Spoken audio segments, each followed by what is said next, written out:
Did you know that SaaS companies using value based pricing outperform their peers by 25%? But getting pricing right is more than just numbers, it's a strategic game of psychology, alignment, and customer success.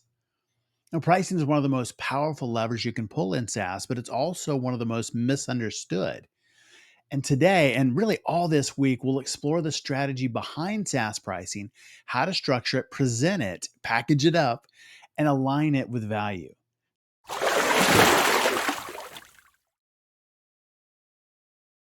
Many SaaS founders default to simple pricing models from copy competitors or initially just defaulting to cost plus pricing, covering some expenses and then adding a margin. And while this approach is fairly straightforward, it leaves a lot of value on the table, especially if you start that way and then leave it and don't ever change it, or maybe change it a little bit here or there. Cost plus pricing fails to capture the true value that your product delivers to customers, and that limits revenue potential. Not great.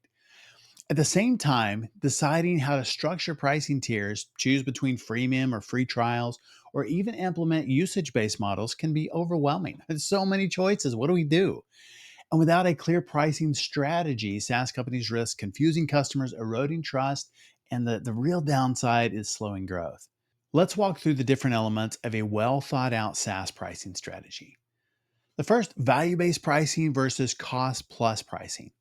Value based pricing focuses on how much value the customer gets from your product rather than how much it costs you to provide it. For example, if your software helps customers save $100,000 a year, you can justify a higher price point. If it's $1 million a year, a much higher price point, right? Than if it's like 100 bucks.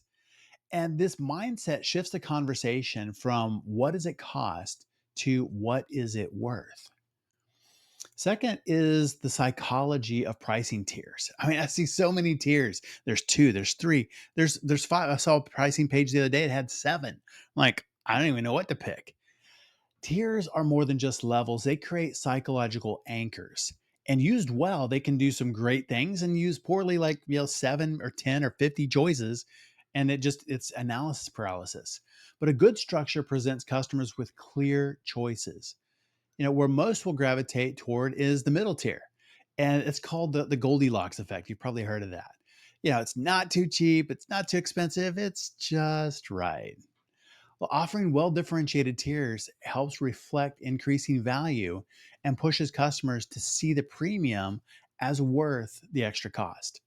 Yeah, seven tiers. I don't know. Do I still go to the middle one? I don't know. So, third is freemium versus free trial, the eternal debate. And there are people that come down on both sides of this, and we can get pretty animated. Some great discussions about this. And we'll talk about some of that this week. But freemium, or do we do free trials? Well, freemium provides a forever free version with limited features. Builds goodwill, builds a user base, maybe a little lower client acquisition costs, but are they clients if it's all free and they never upgrade to anything else? Free trial offers a temporary taste of the full product. Both strategies can absolutely work. Both aim to demonstrate value up front, but which one works better, right? And the answer depends on your product. So are the freemium people right? Are the free trial people right? The answer is yes. It depends on your product. A freemium model works really well when customers need time to explore your offering, while a free trial creates urgency for conversion because I've got 14 days to decide. The downside is sometimes I'll take 2 weeks and I hadn't even logged in yet. So I hadn't gotten around to it. So I don't know. We'll talk about more of that this week. Four is the rise of usage based pricing models. Usage based pricing aligns closely with customer value because it charges based on how much the product is used. Think of like AWS. A lot of us are using that.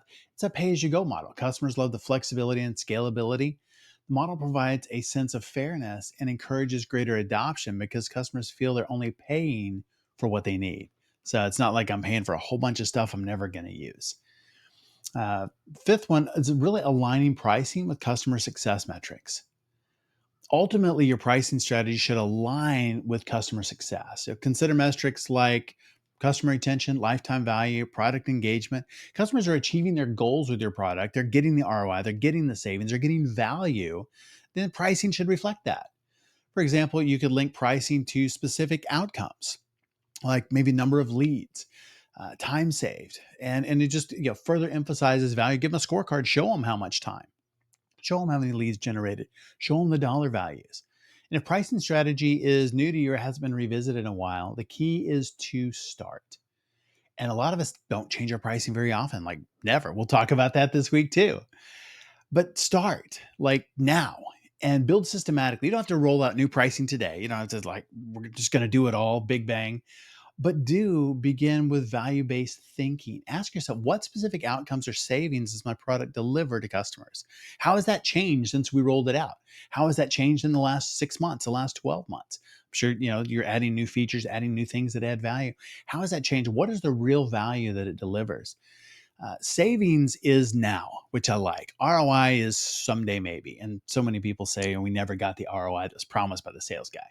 Savings is today, ROI is someday maybe. And from there, structure pricing tiers that reflect these outcomes. Use psychology to nudge customers toward your sweet spot. Could be like the most profitable options, the most margin, the most, you can separate your ICP that way. So your ideal customers are going to pick the best plans. Now, there are some subtle nuances to these and details which matter, which is why we're devoting all this week to pricing. So it's not just about picking numbers or feature tiers or a cage match between the experts on freemium or free trial, although, that could be interesting to see. Seriously, though, it is a strategic framework. It's a system where all of these components work together to reflect the true value of your product.